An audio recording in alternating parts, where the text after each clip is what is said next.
So, as explained in the Bible video, the term Two-Spirit was created to restore the spirituality and a reclamation of indigenous values, while still creating a position of colonial resistance to gender binaries with a holistic identity.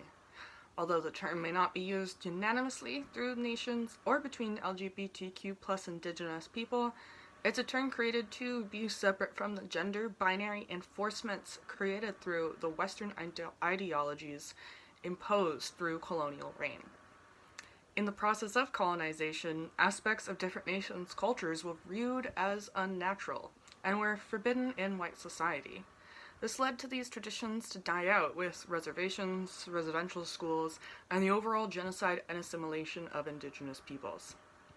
Two-Spirit is meant to revitalize this lost connection with the historical culture of queerness in indigenous peoples, as well as incorporating the traditional spiritual aspect of the gender variant.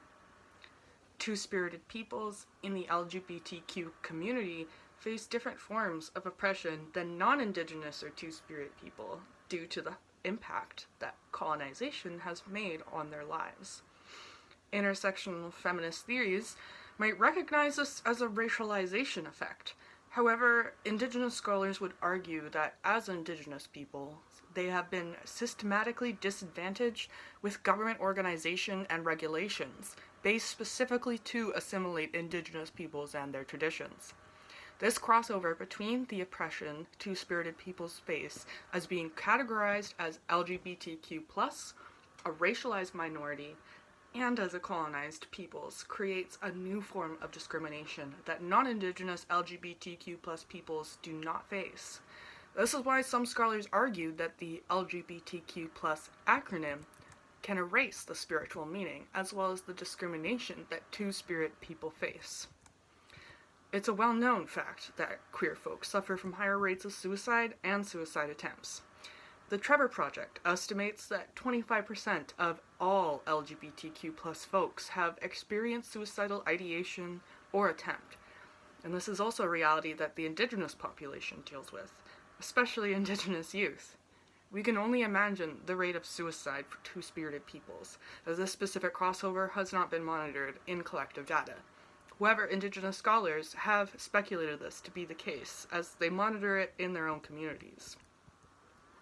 A postmodernist view of identity politics has created a trend of no labels in Western culture and a movement of all lives matter, as kind of a counter to the popular Black Lives Matter, as incorporating this view that identities are all socially constructed and therefore all humans are equal if we forget about all of our identities. Cindy Baskin argues that as indigenous peoples, all aspects of their identities are important to share with one another wholly, to understand them, and to better communicate as well as be compassionate to one another. As to kind of paraphrase and quote from the textbook, "You don't even need to care, just listen and respect our stories." As more visibility has been created for queer spaces, two-spirit people have been able to lead the way for more forms of resistance to colonial and anti-LGBTQ+ exclusivity. Locally, Victoria Alt Pride was created in 2010, counter to the popular Victoria Pride Society.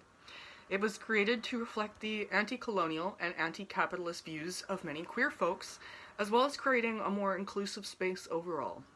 They argue that Victoria Pride Society has not been inclusive to two-spirit and trans peoples and peoples with disabilities, both mental and physical. They also stand that as Victoria Pride has grown, it's fallen under the heads of giant corporations like TD Bank. And this is capitalizing and commodifying on queer identities, spaces, and experiences, and overall our oppression is being turned into a kind of form of exploitation. Furthermore, they call for the removal of the Victoria Police at all Pride events, as the historical relationship between police and LGBTQ+ peoples and indigenous peoples has been riddled with violence and historical white supremacy. Their Facebook page of alt-pride, Victoria, describes themselves as, quote, an accessible, affordable, political, and all ages alternative to mainstream pride on the ancestral homelands of the Lekwungen and Wasanik peoples, unquote.